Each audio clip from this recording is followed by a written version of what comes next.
แด่พระรัตนตรัยอันมีพระพุทธพระธรรมพระสงฆ์เป็นสรณะที่พึ่งขอกราบแนบไต่ไหวสาถวายความเคารพมายังครูบาอาจารย์พระมหาเถรานุเถระ ท่านเจ้าคณะพระสังฆาธิการพระภิกษุสามเณรเจ้าจุดตนจุองค์กุวัดวาอารามเจริญปอนมายังบรรดาปออกไม่ออกศรัทธาตัณสาธุชนคนดีทั้งหลายเนาะปออกไม่ออกปอหลงไม่หลงปอลุงไม่ป่าศรัทธาตีนจองห้องวัดเท่าแก่หนุ่มกำใจยิงติเปินฟังรายการอยู่ตั้งบ้านตั้งจองรายการนี้ก็มีชื่อว่ารายการสารธรรมยามแรงเนอะสารธรรมยามแรงก็จัดกันตอนบ่ายตั้งแต่บ่าย3 โมงปิ้นตุ่นไปจนถึง5 โมงนะก็มาปักกันปิ้นประ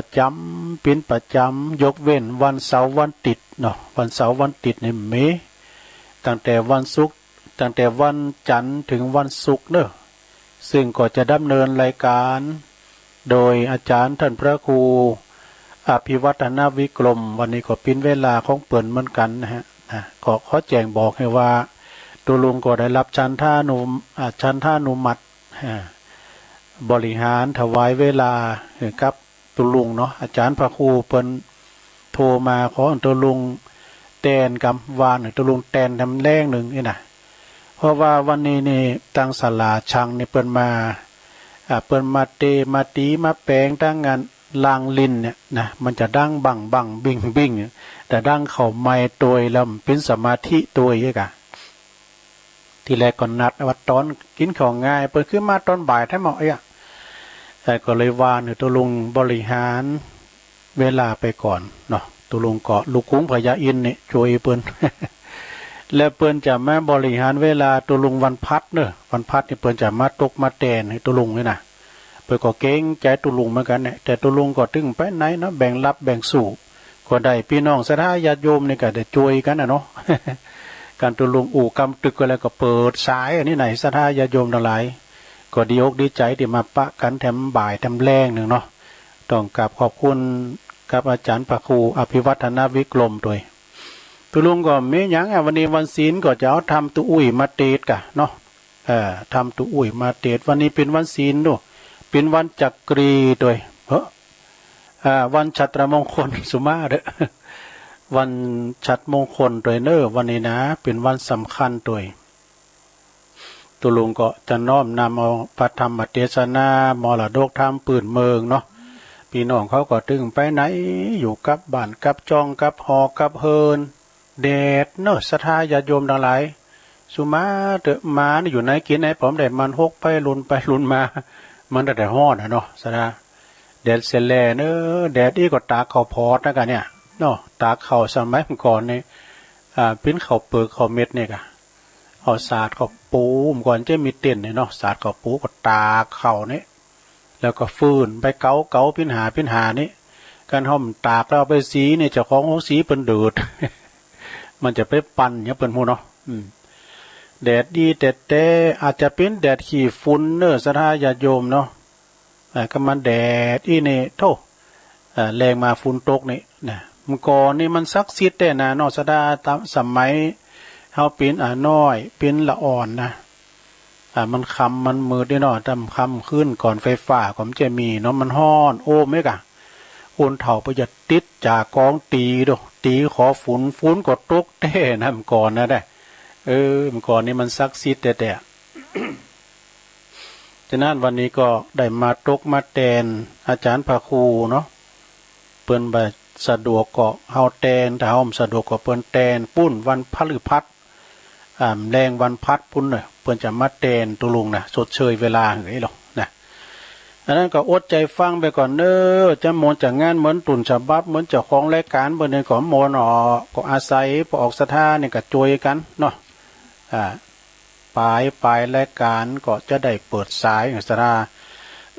ไปตั้งสถานีวิทยุในเครือข่ายกันเด้อที่เปิ้นรับสัญญาณรายการธรรมะ สารธรรมยามแรงช่วงเวลา 15.00 นถึง 17.00 นเนาะบ่าย 3 ถึง 5 โมงก็ขอบคุณสถานีวิทยุคืนธรรมะของชุมชนวัดห้วยตองซัก FM 98.75 เมกะเฮิรตซ์ตั้งอยู่ที่วัดห้วยตองซักตำบลโขงเป้าอำเภอจอมทองสถานีที่2สถานีวิทยุคณะสงฆ์อำเภอฝางเนอะตั้งอยู่ที่วัดพระบาทอุดมน้ำบ่อสาวาสำนักวิปัสสนา FM 100.25 เมกะเฮิรตซ์เนอะสถานีที่3สถานีคลื่นธรรมะคลื่นพระพุทธศาสนาและวัฒนธรรมวัดฝายหินเนอะ FM 104.50 เมกะเฮิรตซ์ตั้งอยู่ที่วัดฝายหินเนอะสถานีที่4ก็สถานีมนต์เสียงธรรมวัดบุพารามตำบลช่างเครื่องอำเภอแม่แจ่ม FM 106.25 เมกะเฮิรตซ์เนอะสถานีที่5วิทยุชุมชนคนนาน้อยจังหวัดน่านเนอะ FM 91.50 เมกะเฮิรตซ์สถานีที่6สถานีนี้ก็วิทยุบ้านทุ่งเรดิโอ FM 89.50 เมกะเฮิรตซ์ตั้งอยู่ที่บ้านป่าซักตำบลบ้านกลางอำเภอสันป่าตองเนอะอันนี้ก็มีอยู่6สถานีด้วยกันแต่มื้อก็จะได้ขอบคุณบ้านทุ่งเรดิโอเปิ้นถวายเวลา1 ชั่วโมงด้วยกันเนาะวันนี้มาพบมาป้ากันก็ตรงกับวันนี้เป็นวันอังคารเนอะอังคารที่4นะวันนี้วันที่4แล้วกันเนาะเป็นวันจักรชัตรมงคลโดยแล้วก็เป็นวันพระวันศีลเดือน8แห่ม8ค่ำมานี่แล้วเนอะศีลหน้านี่เดือน8จะดับแล้วศรัทธาญาติโยมทั้งหลายเดือน8จะดับในศีลหน้านี่แล้วเนอะฉะนั้นก็พี่น้องศรัทธาญาติโยมทั้งหลายวันนี้ก็มาพบมาปะกันเมืองฝางบัดดังทำแล้วเนอะเจ้านี่ได้ยินอันอยู่นะเปิ้นแต๊ดสัญญาณอย่างใดหมู่เด้อเมืองฝางบัดดังเฮ้ยก่อนเป็นหยังกาไฟหินนี่ก็ถึงปุตโตจัดหนักละนะโทบริเวณวันนั้นจัดมแรงกับเมืองฝางก็ไม่ได้ยินเหมือนกันเจ้ายังได้ยินอยู่นะเช็คระบบพร้อมดังวะวันนี้มาพบมาปักกันก็เป็นวันพระวันศีลมามาจากกันกำเดียวก็จะได้เตดนำเตดธรรมมรดกธรรมปืนเมืองเนาะธรรมกรรมสอนของตุอุ้ย จะปิ้นจะได้นั้นเดี๋ยวตุลุงจะเตดไปกันเนอะเดี๋ยวก็มาว่ากันเนาะสถาเนาะตุลุงเจ้าว่านำว่าธรรมไปกันเนอะวันนี้วันศีลก็เลยว่าเอาธรรมเนี่ยมันสอนดีนะธรรมตุอุ้ยเนี่ยนะจะปิ้นจะได้ลองฟังว่าเนอะจะเตดธรรมเนอะสถาเนอะนะโมตัสสะภะคะวะโตอะระหะโตสัมมาสัมพุทธัสสะธัมมัจจาลิงสุขังเสติสัทธโวดุลาสาปุริสาทั้งหลายทั้งหญิงใจน้อยใหญ่อันยอมมือไว้ฟังธรรมอย่าจะกำมนปนหมู่อย่าได้เก่าอูกรรมได้แป้งใจใส่ชื่นจอยตัวตามถอยกำธรรมโดยขบยำเตี้ยงมันอย่ากึดสอดดันกะนิ่งหายังกันนาน้อยใหญ่จุงสวะวางไว้เป็นโหนสร้างกุศลพลาบุญอันจักหนุนเตือมกรรมเหือใดหลวงล้ำมานภัยฟังทำไปจะใจ พิจารณาไต่ด้วยไปแม้นว่าบทใดควรขว้างจุงละห่างพระเนบทใดดีควรใจจุงเอาไว้กับตัวเอาเป็นขัวกายลอดเวียงแก้วยอดเนลาปานดับภัยมาน้อยใหญ่หมดเสียงไข้สูญหาย บัดนี้นะลูกหลานตั้งหลายมวลหมู่มาฟังตุอุ้ยอูไข่กรรมอันเป็นงาคติธรรมเลิศแล้วปากาศแก้วมารภัยเลี้ยวก่อนนำไปปฏิบัติเป็นกิจจวัตรกับตัวเอาเป็นขัวไก่ลอดไปเวียงแก้วยอดเนลปานอันสุขสำลานจื่นจอยดังไฟห้อยผาฐานาจงตั้งโสตาภาศาสฟังโอวาจาไขลำดับไปนาบัดนี้แด่เตอมนุษย์อันว่าคนยิงใจมวลหมู่อันข้างอยู่ในโลกย่อมมีสุขทุกข์โศกสุนกันตามมากรรมภัยมันสร้างไว้ในแต่ไทยอาติตาพ่องก่ออานาถากันอยากทุกข์ลำบากเครื่องขี่พ่องก่อมั่งมีหลายแลดูตั้งแผ่เตตาพ่องก่อมมีใจหานกายหยาบกาทำบาปต่างวันพ่องก่อมมีใจมันจมจื่นยกโหมยกยื่นเตตานพ่องก่อมมาอับผ่านกันอยากใจนั้นหากเป็นบุญตาหนุนบ่ขาดบ่ประมาทลาสาพ้องนันนาจิทีใจบ่คลี่เจยบานบ่เกยตานใส่บาทบ่เกยเข้าอาวาสฟังธรรมมะไข่กรรมเก่าถอยเป็นกรรมถอยกาลีกรรมบ่เมแปลงใส่กรรมบ่ใหญ่แปลงหาพลุสวาดวาจากรรมเล่นมาบ่เข้าเส้นยายามมะไข่กรรมสนสอกรรมมาเก็บกรรมต่อลวงพลางอุว่าแต่ผีสางภายเพศอันบ่รู้เหตุมีมาเอาเป็นสาระนาที่เปิงบ่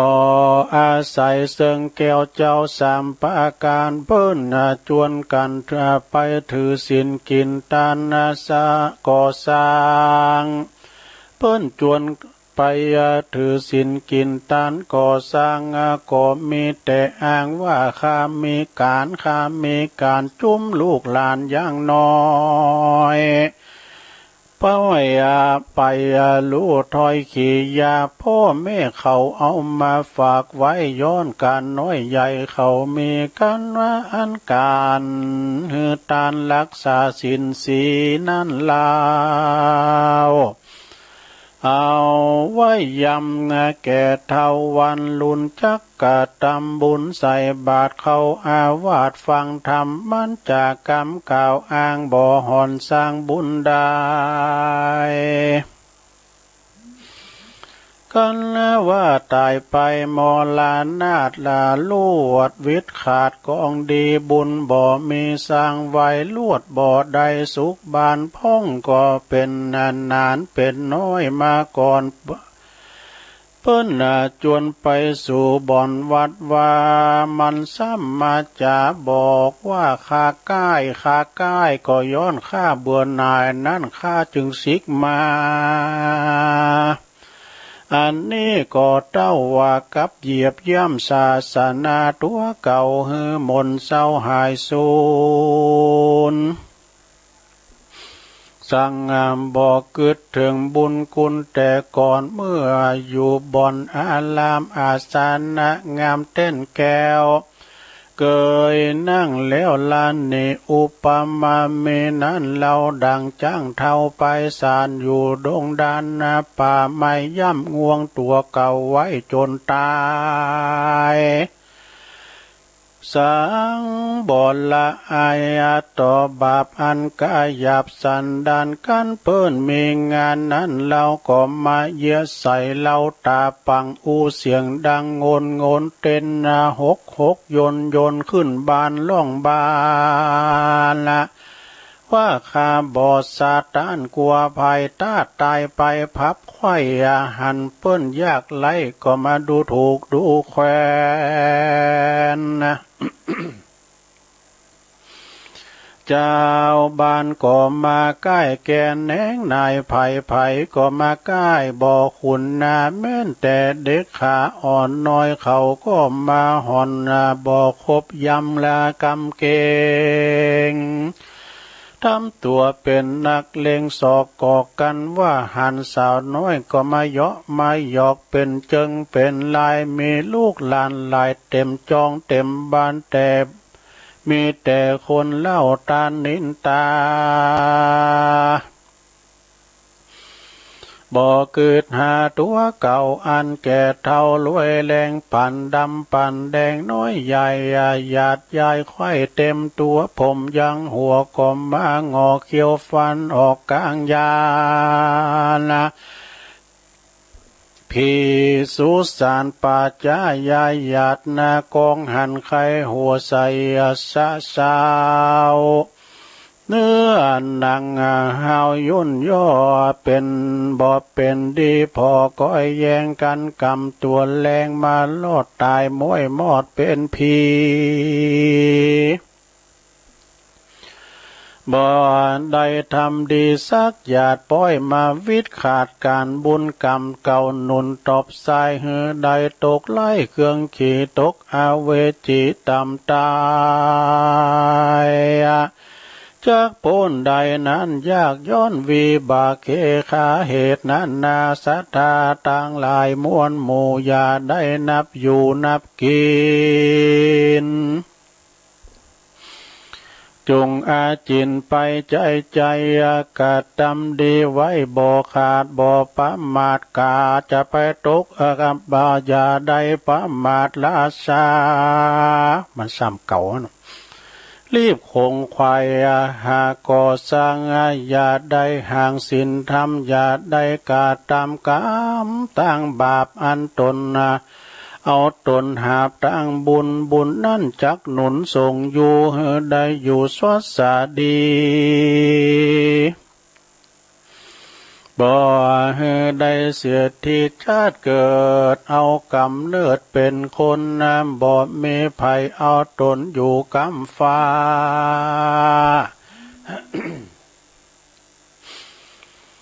บ่ไว้ก่อจ้าก่อจักต้องตายมันคงควายไปใจกะดำดีไว้หือมันแก่นเป็นดังแผ่นศิลาเพื่อกังอากาตั้งไต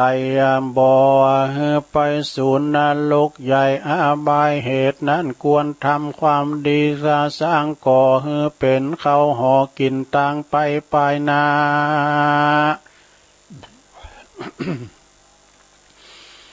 อันแล้วว่าของลุ่มฟ้าโลกตายเราได้ใจ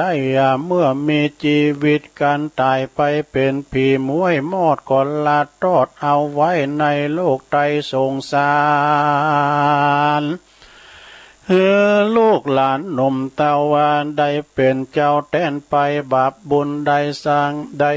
สร้างเมื่ออยู่โลกกว้างเมืองคนก็จักได้ติดตนไปบอกกลาดไปจูจาดดิลีการกาดำดีก่อสร้างบ่อลาห่างสินธรรมบุญชักนำไปสู่ยังที่อยู่เกษมใจกันจังไรหยาบจากาดำบาปกาฮึกนาบาปาลาไปปาไปไม่ในห้องไตอาบายเสวยทุกหลายเอาไม้ส่วนอันว่าซากศพเน่าว่าพี่ตายลูกหลานหลายน้อยใหญ่เขาบ่มักไฟโสมนัสสาเขาก็จักตันหานั้นเราก็มอกขันเข้ากับจินตินสองตินเดียวก็มีมูลีตองเขียวสักเบาสองเบาเมียงอมสมฝาดสักอมสองอมนะกันละว่าตาละสะสมมากลายเขาก็มาเสียดายรายจ่ายจักเอาไว้กินสูลุยสูไล่เมื่อปลายลูน ส่วนคนตายได้แต่บุญกับบาปเอาก่อนและหาบกันลากันคนเนื่องนั้นอดเอาตั้งหนุ่มเท่ายิ่งใจปากันยายเป็นต้าไปส่งถึงป่าจ้าเสียพีแล้วก็ปากันหนีขึ้นสู่ยังที่อยู่ไผ่มันส่วนว่าคนดับขันนั้นสายสร้างกรรมไว้สันใดกรรมจักป่าไปเข้าสู่เสวยกรรมอยู่ไผ่มันอันจักมาตันตบสายหือใดไล่แหล่ดีส่วนทรัพย์สินเมภายนอกเมล้ำมอกสันได้ก็บ่อาจจักไปเตื่อมตุมยก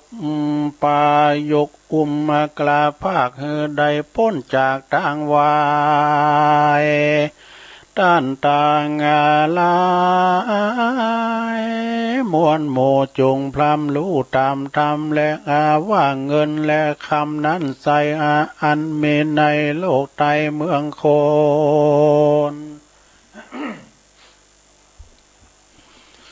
บ่อใจของตนสักกากตีเตหากเป็นของสาทานกันเราอานิจาการกาดก้อยมีมากน้อยนั้นนาเต้าเม็ดงาผ่าแปดก็บ่อาจแขวดด้วยไปแม้นว่าเอาคำใส่ปากน้อยนึ่งหากแต่ใส่ก็เอาไปบ่ได้สันดีย้อนว่าทรัพย์มาย้อนเป็นทรัพย์มีไปนอกดังนักปราชญ์เจ้าบอกให้ปานว่า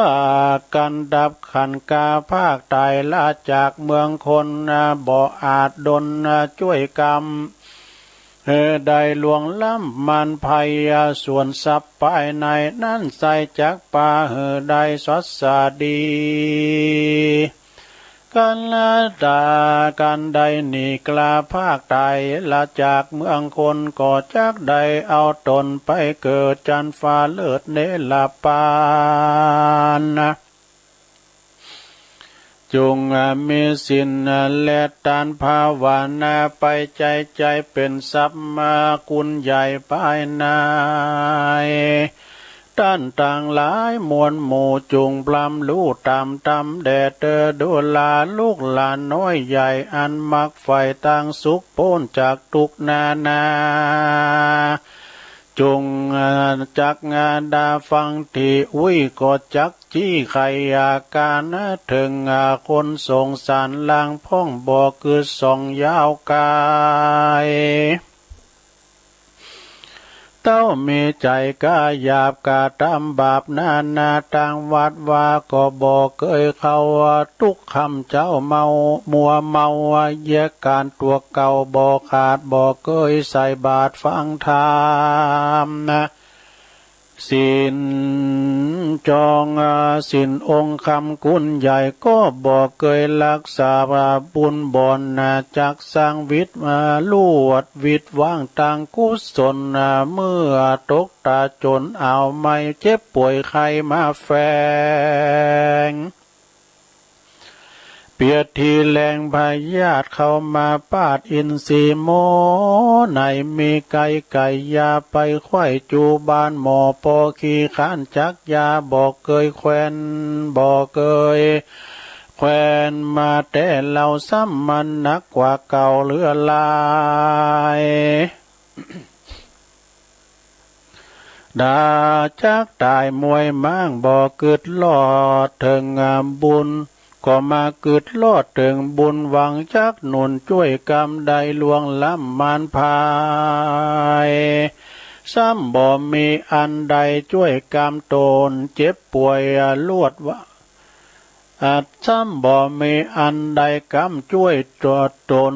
เจ็บป่วยลวดว่ำวายดูลาต้านต่างหลายมวลหมู่จุงพรำรู้ตามเมเมื่อเราอยู่ดีบ่เจ็บบ่ใครก็อย่าได้วางใจสร้างทรัพย์ภายในไปอย่าขาดอย่าได้ประมาทละสา อย่า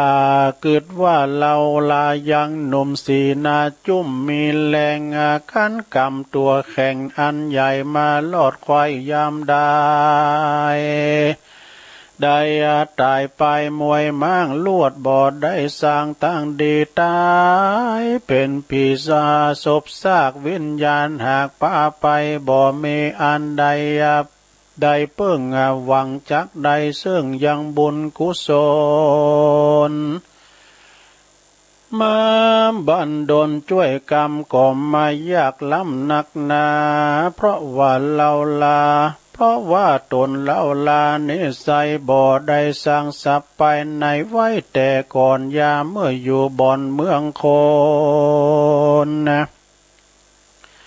ดุลาตันสาธุชนม้วนหมู่อันฟังอุ้ยอยู่ซอนปันจุงปาการจำจือ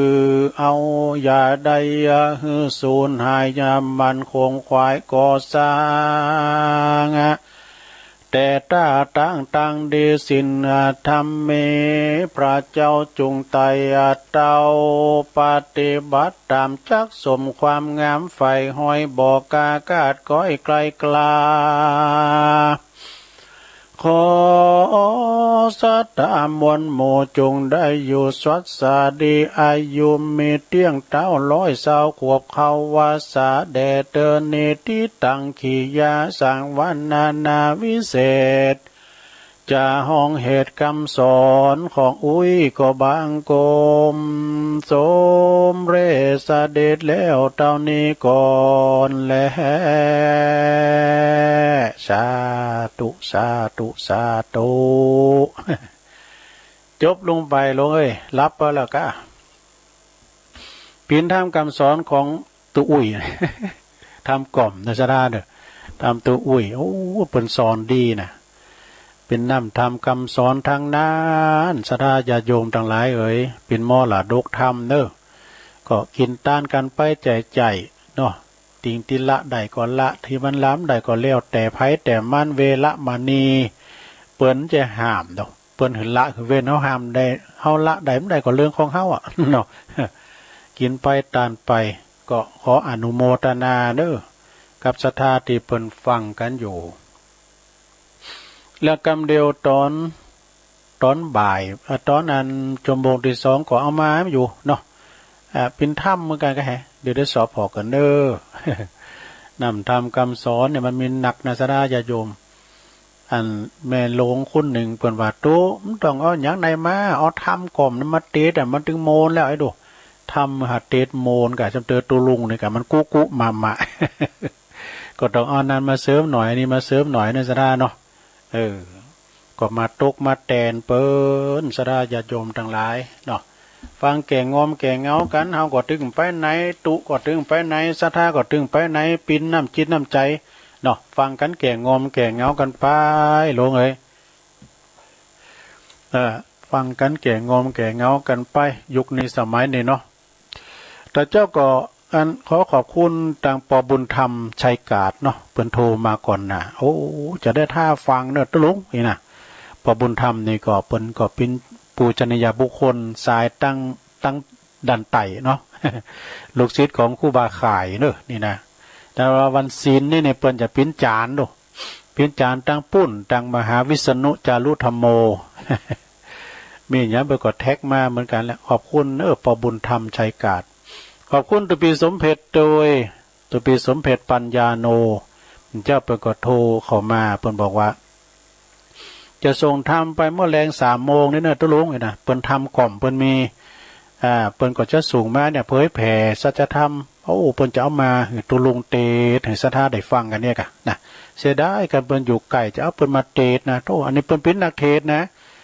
ท่านพระครูท่านอาจารย์สมเพชรปัญญาโนหรือว่าสมนึกเปิ้นเป็นนักเทศเนอะเปิ้นอุปถากอุปธรรมเนอะครูบานะศรัทธาญาติโยมทั้งหลายอุปถากอุปธรรมพอก้อยครูบาเปิ้นก็ชลาภาพด้วยกันเนาะหลวงพ่อพระครูพุทธทิธรรมพระพุทธิธรรมรักษ์เนี่ยเปิ้นเป็นเจ้าคณะตำบลแม่โป่งวัดป่าไผ่บ่อทองพันเนนเปิ้นก็ป้อมีหลายนะประวัติศรัทธาเปิ้นหนักเด้อศรัทธาเด้อ สถาเปิ้นมีหนักมีหลายก็ต้องขอกราบขอบคุณในเมตตาบารมีธรรมท่านพระอาจารย์สมเพ็จปัญญาโนเนอะรองเจ้าวาดวัดป่าไผ่บ่อทองเนอะแล้วก็ขอบคุณดังท่านพระครูสาธรวีรกิจด้วยเนอะอันนี้มันเป็นตุปีของตุลุงอันนี้เป็นพื้นเจ้าคณะตำบลตาวังเปล่าวัดสันควงคำไว้ทราบบารมีธรรมตุปีนะครับเนอะเปิ้นก็ฟังตลอดเปิ้นหอมปัจจัยผ่านตั้งท่านพระครูอภิวัฒนวิกรมมาเนาะสนับสนุนการเผยแผ่ธรรมทางวิทยุแถม500 บาทโอ้ขอบคุณเนาะปีใหญ่ไต้หูเฮานะแล้วก็สถาญาติโยมทั้งหลายมีหลายท่านที่เปิ้นฟังกันเจ้านี่ก็ต้นง่ายเนาะไปป้าใส่นักปั่นจักรยานน่องเหล็ก พินไผตัวลุงนักปั่นนี่เปิ้นว่ามาจากปุ่นอำเภอสันทรายพุ่นโดก็เยอะปั่นรถมาไกลแล้วอันเพิ่นถามตัวลุงก่อนอันนี้ครับตัวลุงยองแม่นากะเนาะเพิ่นขึ้นรถขี่รถถีบตัวปั่นขึ้นมาบนดอยเนี่ยก็ผมฟังกูเจ้าเหนื่อยหรอแล้วก็มาปั่นจักรยานนี่เนาะมาที่ปอดองปอเท่าเป็นว่าเปิ้นปอเท่าแม่เท่าเปิ้นอยู่ต้องโดยหล่อไปกะก็เอารถใส่รถถีบใส่รถโยนมากับตัวลุงปั่นท่านมากะว่าปั่นลูกพูดมาก็ตายขายยันดับบะกะเปิ้นขี่รถมาขึ้นมาบุญเนี่ยเปิ้นมาฟังถึงวันขอบคุณน่ะพี่นานเนอะเปิ้นเป็นปอเท่าแม่เท่าปอดองแม่ดองลูกเปิ้นทำงานอบตเนี่ยอบตนะโดยหล่อเนี่ยนะเขาเรียกนี่ก็ป้าท่านนายกเนาะท่านนายกปูนตำบุญสันตุนมือปนาเปิ้นมาส่งก็ส่งลูกน้องเปิ้นมาเขาทำงานที่อบตโดยหล่อเหมือนกันน่ะเปิ้นยังขึ้นมาไหวพระธาตุอยู่นะเปิ้นหัวจักตัวลุงแหละ ต้องขอบคุณเด้อพี่ใหญ่ไต้โหเฮาเนาะก็ฟังกันหลายพี่น้องทั้งสันตุนมือเนาะปอลงสีมาเขาเนี่ยแล้วก็ท่านรองนายกเข้ามาแล้วที่ปกมาดอกปอลงสีมาเขาน่ะปอลงเขากับปอเล็กนะลงกิติวงศ์เขาเนี่ยเปิ้นมาเปิ้นมาพี่เปิ้นมาทำบุญที่วัดปากตั้งเจริญแล้วก็เปิ้นโลดขึ้นมาไหวพระธาตุที่วัดพระธาตุโดยน้อยโดยพอลงศีลมาเขานี่นะเปิ้นอยู่ปุ่นน่ะกะอยู่ที่สันตุนมือก็ต้องขอบคุณเด้อก็ฟังกันหลายตำปุนสันตุนโมงก็ฟังเอาเนาะแม่ซีจุ้มแม่ซีโนนเขาเนี่ยก็ฟังกันหลายต่างสันตุนมือสันล่มจอยแม่ป่าโบมันเขาต่างหน้าหอมไก่เขาหน้าทมเขานี่เนาะแล้วก็โยมปอโยมแม่ของตุปีปลัดธนงตุปีหนุ่มด้วยเนาะ แม่พันเขากานี่แล้วก็ไปตังห้องหาก็พี่ใหญ่หงโยนก็โหหลายกะปอบุญศรีย่านนะเขามีหลงมีหลายสดาอย่าจมอะไรเปิ้นฟังกันไปเนาะแม่บุญเมืองรอฟังอยู่แม่บุญเมืองห้องหาห้องจ้างนี่นะ83 ปีแล้วนะแม่บุญเมือง โอ้เป็นข่าวดีเนอะสดาอย่าจมเพราะว่าต่อต้านโรคภัยไข้เจ็บว่าใบหมูขามอ่อนนี่นะกับเหล่าขาวเปิ้นว่านะแก่ได้เนาะในระยะที่รอวัคซีนนี่ก็ลองกินไปแล้วเนาะสรรพคุณอย่างได้กรรมวิธีอย่างได้ถามว่าทางปุ่นเนอะอสมทางปุ่นทางเสาหินสีบบานบุญ แม่ครูทองคำที่วงคำบุญโอ้เขาถามมันดอกก้อนใบหมูขามนี่เนี่ยตำนะมาผสมกับเหล่าขาวเนี่ยกินแก่โควิดก็กล้าปู้กล้านะมันกินไปกึ่งแล้วกรรมวิธีอย่างได้ถามแม่ครูบุญเด้อก่อนนี้ก็ว่าแต่พองหลินพองเนาะแต่ว่าอันนั้นเปิ้นมีแต่นะเป็นสมุนไพรหลายอย่างสะได้อย่าจมต่างงานของหางเฮาเนี่ยของหางเฮานี่มันดีอยู่แล้วนะไม่ว่าจะเป็นฟ้าทลายโจรอย่างก็ตามนะตีเปิ้นจังเอาออกมาต่างลายเนาะเดียวกันเนอตัวลุงติ๊กไว้ต่างใดสะได้ถ้าเติมมันก็ขี้ลืมมันก็น่าตัวลุงติ๊กไว้แล้วเนาะเอาอันนี้ให้ก่อนนะเอากรรมบักเก่านี้ให้ก่อนสดาญาโยมก็เดียวจะเอาทำมาตีทำอยู่นะเดี๋ยวจะเอาทำมาตีทำอยู่เอากรรมบักเก่าของแม่แดงมาก่อนเนาะช่วงนี้แมงเมามันหนักต้องการเปิดไฟละไว้น้ำใดเด้อแมงเมามันหนักมันมีตัวแป้แมงเมาเนี่ยมันเป็นอาหารของอึ่งเนาะอึ่งอ่างนี่นะ แล้วก็ข้างคกเนี่ยหรือว่ากบขัดตูเนี่ยนะซะนะมันแป้อันนั้นมันแป้จากแคบนะมันแป้จากแคบมันมีตัวแป้นะจากแคบเนี่ยจากแคบเนี่ยนะซะนะตะขาบเนี่ยนะเดี๋ยวนี้เปิ้นมียาปิ้นพิเศษมันมีปฏิกิริยากันอย่างได้หูกันมันครบไปนะแต่บ่ลืมเด้อเอาอันยามก๋วยสิเป้าน่ะมันก๋วยเตี๋ยวเนี่ยเอาไปตาที่บาดแผลว่ามันนึงหายอย่างปิดขวางว่ามันแปลกันอย่างได้หมดน่ะเนาะ แล้วก็อันนี้แมงเมาเนี่ยเปิ้นว่าแมงเมาเมาบินบนบ่อหมบ่อหมป้นปากอึ่งนี่ลองฟังบ่เหรอกรรมบักเก่าของพระครูอำนวยนะแมงเมาโอ้มีหันเติงตุลุงไปสวดมนต์กับเน้นเนาะไปสวดมนต์สวดอภิธรรมเนี่ยกะแล้วฟุ้งตกแล้วใหม่เนาะศรัทธาก็ได้เลย ก็ไปเปิดกระตังตุงโหตุลุงก็ได้สะต้อนนี่มันเม้งๆเนาะแล้วไปปิดทั้งรกเก่า สูตรพระเจ้าก็เดือดขอปากมันเข้าปากแมงเมาเลยนะเราศรัทธาไข่โหเสียเฮาไว้ไหวเยอะเอาเปรียบกันนี่เอาเปิดตั้งเฮาไว้ว่ะแล้วปิดตั้งศรัทธาว่ะตัวแมงเมาก็มาตอมไอ้บุญโหน่ะเข้าปากก็มีสูตรปุ๊ดมันเข้าปากเนาะ อันนี้เป็นอย่างอี้เนาะศรัทธาเนี่ยเปิ้นว่าแมงเมาบินตังบุญบ่อโฮมปุ้นปากอึ่งเนี่ยเมาแมงเมานั้นมันเป็นนั่นมาสัตว์ที่มีปีกมีเป็นแมลงที่มีปีกบินสูงแค่ไหนก็ตามมาดึงป้นปากอึ่งนะเนี่ยบินไปเตือนนกจักตายถูกบ่งสักวันนะอย่างเปิ้นว่าน่ะเนาะในที่สุดก็ดึงตกมาใส่ปิ้นเหยื่อของอึ่งอ่างนี่ปิ้นตีเป็นคำเปรียบเปรยหน่อยซะได้เนี่ยอันนี้นะเป็นคำเปรียบเปรยสำหรับของตีเฮาที่มันเตียนจะได้อยู่แล้วของมันหลังจะได้เด้อเนาะซะได้เนาะของเฮาหลังจะได้อยู่แล้วนะเพียงแต่ว่าเฮารอใจเย็นๆไว้เนาะใจเย็นๆไว้แล้วก็เอาไว้ตะวันมันยอมตกมาใส่เฮาอย่างแน่นอน นะมันยอมจะได้ตกมาใส่เฮาแน่นอนเนี่ยของเฮาหลังจะได้อยู่หั่นแล้ว เนาะนี่แฮมบดนึงน่ะซะนะเด้อเปิ้นว่ายามหนุ่มขาใจเสาะหาเข่านี่ยามเมื่อหนุ่มแน่นนี่นะขาใจเสาะหาเข่ายามเมื่อเฮาเฒ่าจะได้นอนกล่อมนี่เป็นคำปริศนาเด้อโลกเด้อยามหนุ่มในปิ้นจะได้ซะดายามหนุ่มแน่นนี่ก็กำลังวังชามันดีซะดาขึ้นดอยนี่ปิ้นหมอนนี่นะแบกโหลแบกไม้ในปดโตกาพื้นๆยะก็ซอหาไว้กับเงินคำกำแก้วได้เงินได้คำมาก็เก็บอ้ำไว้นะเก็บอ้ำไว้เอาฝากไว้พองเจ็บไปหือเปิ้นยืมเนาะ และตอนแก่เฒ่าไม่จักได้สบายวะเพิ่นว่านะกันเวลาว่าเฮามีเงินมีคำยามหนุ่มยามแน่นหาไว้เหมือนกับเฮาขัดใจสอหาไว้ยามเมื่อเฒ่าจะได้นอนกล่อมก็คือหมายความว่าเงินหาทองไว้ยามเวลาเฒ่ามาแล้วเจ็บปินยินอุ่นกาเนาะแล้วก็กันว่าลูกหลานมีก่อนมันจะมาเป่ามาอยู่มาอุปถากมาผอมากอยเฮาพร้อมยังขอนมีเฮ็ดเนาะหลวงโอนขอนมีเฮ็ดเนี่ยหลวงโอนเนี่ยเอาทำบทหนึ่ง มีเงินอย่าหือเปิ้นกูหันถ้ามีกำอู่อยู่ในใบลานเป็นสถานตี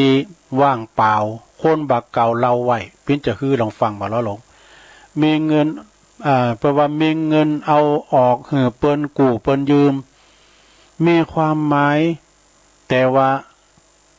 มีความหูแต่ว่าอยู่ในหนังสือก็ว่าสิ่งที่เปิ้นเราสิ่งเหล่านี้ก็เป็นอันตีสิ่งที่ไล่ประโยชน์เนอะนะมีความหูอยู่ในหนังสืออย่างสมมติว่าเราไปสวดเนาะอย่างตุลุงไปสวดเนาะสวดอภิธรรมเอาหนังสือไปตึงอยู่ตรงหน้าเมื่อเนี่ยเนาะความหูอยู่ในหนังสือไผก็ได้ก็ไผก็โบดจางไงเนาะก็ไผก็จางก็ตัวยิ้มรับตาว่าอย่างเปิ้นรับตาว่าไปกะกุศลธรรมะกุศลธรรมะเอาสังกูมาเดี๋ยวนี้ยังแควหน่อยเฮ้ยอันนี้ทรงของแม่เวลาเปิ้นสวดมนต์เต้นเนี่ยนะหลงคันหอมได้มันยังแควหน่อยขอมใจหันปากก็นี่ ขอมใจหันหิมปากก็หลงแกเปิ้นสวดมนต์เต้นนี่นะ โธ่ที่หอมได้จัดหลายอ่ะอันนี้สงครับมันแม่นใส่หน้ากากนี่ก็หอมเจหูเจหันน้อยอ่ะแต่งซ้ำปากย้อมยังสุมาเนาะเพียงว่าความหูเนี่ยมันย้ำต้องมันได้มันอยู่ยังวาทานตุตัวเนี่ยก่อนหนังสือมาตึงอันนี้ย่ำที่ไอ้เปิ้นก่อนเนี่ยพี่ไตตุปอเปิ้นบอกด้วยเห็นหนังสือมือปากันเห็นอันนอกกำแพงบนก่อนนอกกำแพงกับว่าเห็นสูตรมนต์กาสูตรอภิธรรมกาอะไรกะอันที่มันสูตรที่มันจะคล้ายหน้าคล้ายตาเนี่ยกันสูตรอภิธรรมกันเนี่ยก็ได้เนตแล้วไอ้เนาะติดน้ำติดทำเมืองได้พ้องได้ปอตัวไอ้นาตุปอเปิ้นว่านะตุปอมีเนี่ยเปิ้นก็เคยสอนตุลุงเนาะสิ่งเหล่านี้นะถ้าไล่ประโยชน์เนี่ยกันไปที่ไหนก็พอการหนังสือนะการว่าสวดถอนนี่เปิ้นว่าหยังสุนาตุเมปันเตสังโฆนะก็สวดถอนคุณโบราณเปิ้นว่าบดีเนี่ยเปิ้นว่านะเมื่อมีเงินก็บ่ควรที่จะเอาไปลงทุนเมื่อมีเงินก็ควรที่จะเอาไปลงทุนทำอย่างอื่นดีกว่านะนำไปหือเปิ้นกู้เปิ้นยืมนั้นเพราะดีบ่ดีก็อาจจะศูนย์ตึงต้นตึงดอกแต่กันเนาะก็บ่เป็นหยังอันนั้นเลยตึงหือก็ยินว่าน่ะมันจะเอาหยังกับมันก็หาตึงหือมันก็ตึงก็มันมีเด้อก็เสียงนี้มันมีกันเนาะเอาที่ไหนก็หาว่าตึงหือเนี่ยมันจะว่าหือเนี่ยคือลงขึ้นศาลที่ไหนก็ได้ก็มันตาด้วยมันสำมันหัวหมอยแฟบตายิบเนี่ยกันนะเอ้ยมันเป็นยังหาดื้อดะฮือเนาะเปิ้นว่าเด่นดีก็จะหายตึงดอกตึงเตือนคนที่มีความหูก็เช่นกันถ้าบ่อนน้ำความหูออกไปใจก็ใจเป็นประโยชน์ก็เตากับไล่ประโยชน์เนอะไว้เนี่ยก็หายคายออกก็เผยแผ่เนาะสดาเนาะเผยแผ่ไปเนอะสถาญาติโยมทั้งหลายอันนี้เป็นกรรมบักเก่าเนาะเอามาเล่าสู่จูกันฟังบรรดาศรัทธาญาติโยมต่างหลายได้ฟังได้ยินกันเนาะตอนนี้ก็จะจบไปภาคหนึ่งก่อนจะลาปอดมกันเนอะปอดมเนอะบ้านทุ่งเรดิโอขอบคุณปอดมเนอะที่เปิ้นถวายเวลา1 ชั่วโมงก็จะถึงเวลาก็เดี๋ยวจะพักอย่างให้สักกรรมต่อก่อนที่จะพักอย่างก็เลยทำหา6 นาทีก็แล้วเช็คคืนพอเนาะไม่รู้เขาจะโทรมาก็โทรมาพอเนาะก็เดียวพองก็เปิดฟังคืนปอดมเนี่ยก็เปิ้นปิดโซ่นะได้ยินหน่อยนะก็เดียวพี่น้องก็ลองโทรมาเนาะ089 955 6506ถ้าเมืองฟังได้ยินอยู่ก็ตุลุงเช็คระบบมันกระด่างคึกเดือกน้ำเจ้ามันได้ยินนะแล้วก็เจ้าเนี่ยอาจารย์นั่นเรานะอาจารย์เนี่ยก็อาจารย์ยอดเรายังได้ยินอยู่นะแล้วเพิ่นจะเตะสัญญาณเนี่ยหังตุลุงขึ้นดักวิทย์ว่ะมันได้ยินนี่ทำดังเนาะเจริญปอน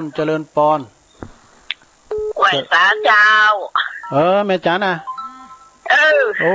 แม่จันมาสายแหลกดีกันงามบอกกับเอาสั่งกูมากำลังกินน้ำมาเติมสภาพมันมีหลายตอนด้วยนะมันตู้ใหม่เนาะ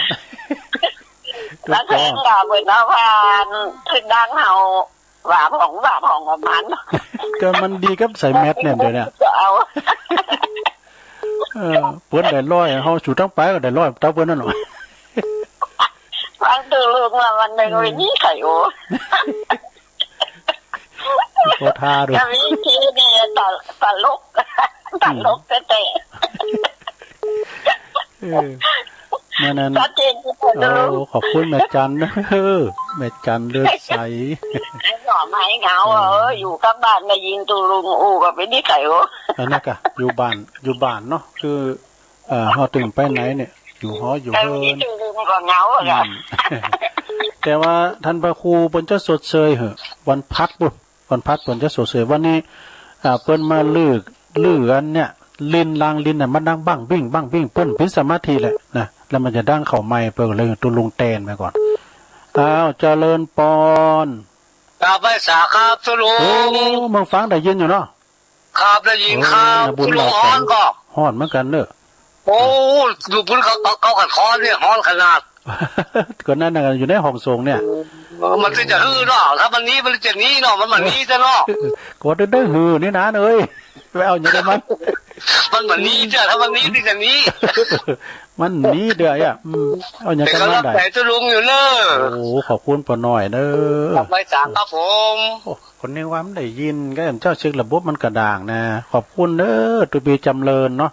โชติธรรมโมเจริญปอนกราบนมัสการเจ้าโอ้แม่อยู่ตั้งใดอันนี้ก็แม่จงดีเจ้าค่ะโอ้แม่จงดีกันทวงแม่จงดีปุ่นกันเนาะฝางกันเนาะเชื้อกันทาพี่น้องฝางเจ้าไฟสายวัดพระบาทอุดมเปิ้นปิดเอือนเปิ้นดับเจ้าเพราะว่าเปิ้นตัดกิ่งไม้สายปุ้นเจ้ามันได้เดี๋ยวนี้ฮะเดี๋ยวนี้ได้เจ้าเริ่มเดี๋ยวนี้แม่ฟังตั้งใดแม่ฟังตั้งมือถือเจ้าโอ้อันกะอันปนหน่อยก็ปนหน่อยบุญปันก็ฟังแต่มือถือเนี่ยกันเนาะเจ้าแล้วก็จะ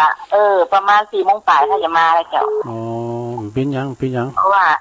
ถามประจังตู้เจ้าโจที่บรรดูแลเครื่องประจำวัดพระบาทอุดมนั่นนะแต่อันไฟฟ้าดับแน่อีกนะตู้เจ้าโจอันนั้นคือตู้โจที่ดูแลที่วัดพระบาทอุดมนั่นนะอ๋อจะได้จดไว้แล้วเนี่ยตู้เจ้าเลินนั่นไปอยู่วัดปุณณโนนอย่างนั้นสันห้างสันโค้งสันโค้งเจ้าตัวปีโจเนาะโจดูแลเต็นนั่นวันหน้าจะคือเบอร์โทรไปอากาศโจเหมือนฟ้าโลเนี่ยตัวปีโจเจ้าแต่ฟังแต่มือถือก็ชัดเจนดีเนาะชัดเจนดีเจ้าทำก้อมกับม่วนดีรู้เข้าใจง่ายดีเนาะเจ้าต้องขอบคุณหลายๆเนอะแม่เนอะลุงดีนี่เป็นคนใจคนเท่าตั้งหลายลูกยังเสียดายอยู่เมื่อคืนเวลาวันศุกร์คืนเมนรักเนี่ยวะวันศุกร์เลยไม่ฟังจังอันยังก็ดีโมดอ่ะดีโมดอ่ะอัน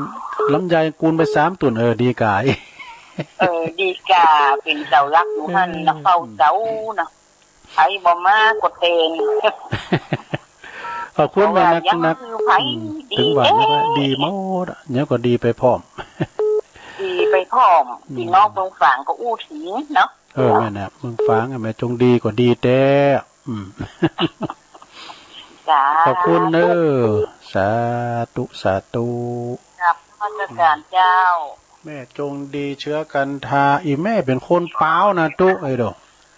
เป็นว่าเป็นคนเมืองเปล่าโดยแม่จงดีนะผู้นำบุญนี่นะพุทโธเจริญปอนกราบไหว้สาครับหลวงลุงเป็นเนนมันแล้วเน้นรักบึ้ดน่ะพระฟังเนอเกมน้ำมุนเนอบึ้ดน่ะคำบึ้ดน้าบูนเนอะน้าบูนบ่าวไม่การแกนน้ำเนอะตะกี้นะไม่จานกำลังจะคิดน้ำทีนี้น้าบูนว่าบ่าวคนแกนน้ำมันมีแต่เนาะหลวงลุงเนาะอย่างว่าการฟังธรรมเนี่ยน้อยหนานบางคนบอกใกล้ก็ย้อนใกล้นะติ๊กออกมามันจึงมีหรอแต่ที่จะว่าไปทำบุญลูกหลานทำบุญอย่างนี้ใส่ขันดอกนี้ขันเกี้ยวอย่างนี้แทนที่จะแนะนำเนี่ยคนย้อนใกล้นอนซิกไหมแต่น่าจะย้อนใกล้น่าถึงได้ซิกมากๆใกล้จะซิกไหมอย่าทำพูกไหนท่องมาได้เนี่ยมันแต่กะก็บางคนว่าย่อมความรู้ตัวเก่าเหมือนกับจ้างเท่ายำงงเลยตายจุนตายคำป่านี่ย่อมความรู้คือเขาจบจากวัดคือแบบถ้าเป็นอย่างโรงเรียนพวกเขาบอกว่าย่อมสถาบันตัวเก่าแต่กะเนี่ยนกนี้แหละหุ่มก้อนนะเพราะว่าครับหนูเกียดกองรั้วนะเอาป้าแม่ไอ้ป้าก็ป้อนกองรั้วนั่นนะแค่ว่ากองรั้วก็หัวน้อยเดียวไปได้อ่ะกันหมาไหลแมวไหลก็ซุกมากองรั้วเนาะน่ากะไม่ไปที่ไหนมันกับป้าป้นตู้ผ้าเหมือนกันนะป้าป้นเน้นนั่นนะเน้นตัวให้นั่นน่ะมาจูงไปอ่ะตุลุงทาเขาเนี่ยครับนี่กะมันกับป้าป้นนะเนาะจะป้นไปที่ไหนนั่นเนาะ แต่เป็นกำลังใจลุงนะครับเนอะเนอปีเนนฮอนเนอร์สาธุสาธุผมจำเป็นนะครับคำบุญ2 ทุ่มเนอโยมเนอตั้งแต่2 ทุ่มถึงปุ่นอ่ะข้าพเจ้าเจ้าตุลุงตอนใดจ้าข้าปะบงเวียงเจ้าแม่พันป่าบุ้งเวงฟังเจ้าละเนาะแม่พันฟังตั้งใดฟังวัดดอยนี่กับเจ้าออกแล้วเจ้าดังแล้วกะออกสักกรรมเลยเนาะเจ้าโอ้ดีกะชัดเจนเลยเนาะเจ้าชัดเจนดีเจ้าขอบคุณมาถึง3 อำเภอกันเนอสถานีอัน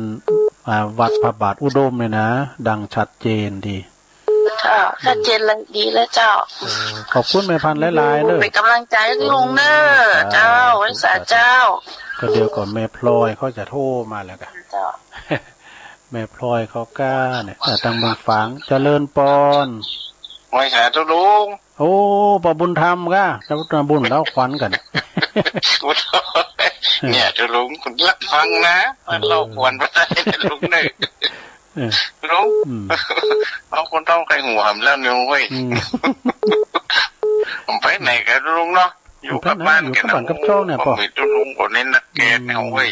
เนาะมันฟังกันไปกะเอาแก่งอมแก่เงาไปเขียดกันเนาะไปไหนก็มาได้เนาะก็ฟังตามนโยบายของเปิ้นได้มันก็ลำบากตัวลุงเนาะเอาบุญกินบุญทานเนี่ยเอาตัวลุงคนเนี้ยเนาะเป็นสะพานบุญเลยแต่ตัวลุงเนาะเพียงติดจากเตรียมหมันจือเฮาก็ร่วมกลุ่มกันไว้เนาะครับผมร่วมกลุ่มกันตัวลุงก็ได้ทำได้ดีเนาะกำลังใจกันตัวอุ้ยก็ดีเนาะคำสอนตัวอุ้ยแท้ๆเลยนะครับคนเฮาก็ได้เนาะตัวลุงเนาะหมายถึงว่าทรัพย์สมบัติภายนอกก็อำนวยความสะดวกเขาไม่เขายังมีชีวิตอยู่แต่ตัวลุงได้นะครับแต่เป็นก็เป็นทรัพย์ภายนอกเนาะน่ะทรัพย์ภายนอกภายในเขาไปครับนะครับได้ติดตัวเขาไปครับกับความสะอาดไปเนาะแต่ทรัพย์ภายในที่เขาหากันทั้งวันเนี่ยแต่เขาทำกันทั้งวันเนี่ยคือบุญกุศลเนี่ยตัวลุงได้ติดตัวลุงติดตัวคุยไปเลยจ้ะอันนี้ติดตัวเขาไปตัวลุงเนาะนะครับซ้อนจะดีทำเนาะครับผมชีวิตที่เขาเหลือนี่ก็บอกว่าเหลือตัวใดยังตัวใดเนาะแต่ถ้ามันเหลือก็คือมันเหลืออยู่ด้วยความดีแต่ตัวลุงเนาะอย่าคือเหลืออยู่ด้วยความประมาทเนาะบุญกินบุญทานเป็นที่จังที่ปึงนะตัวลุงเนาะนะครับกินบุญทานเนี่ยที่เป็นหลังเฮาแต่นะตัวลุงเนาะถูกต้องครับเด้อเขาตัวลุงเป็นสะพานบุญให้ญาติทำกันไปเหมือนๆนะตัวลุงเนาะโอ้ขอบคุณขอบุญธรรมหนักเด้อขอให้กำลังใจตอนกลางวันนี่นะเฮ้ยผู้เตี้ยก็เอาไปคืนตี 3 ตี 4นะลุงเนาะวันนี้อดบัดได้กำลังในห้องเว้ยลุงเนาะนะครับเอาให้กำลังใจในตัวลุงเนอะสาธุขอบคุณขอบุญธรรมหนักเด้อสาธุกลับมาสักการตัวลุงขอผักสายกันเนอสายที่มาสุมาเดี๋ยวก็เดียวกันมายาวได้เดี๋ยวนี้มันจบเวลาตัวลุงเลยเดี๋ยวจะเปิดเพลงตลกให้ฟังนะวิทูลใจพรมเพื่อจะมาห้องเพลงเลยก็เดียวนะก่อนอื่นนั้นก็ขอบคุณตั้งคืนของปดมเนอะบ้านทุ่งเรดิโอเนอะเปิดถวายเวลาขอบคุณปดมปิ้นอย่างหนักเนอะก็เดี๋ยวมาต่อกันชั่วโมงที่2กันต่อไปเนอะฟังขี้โว VIP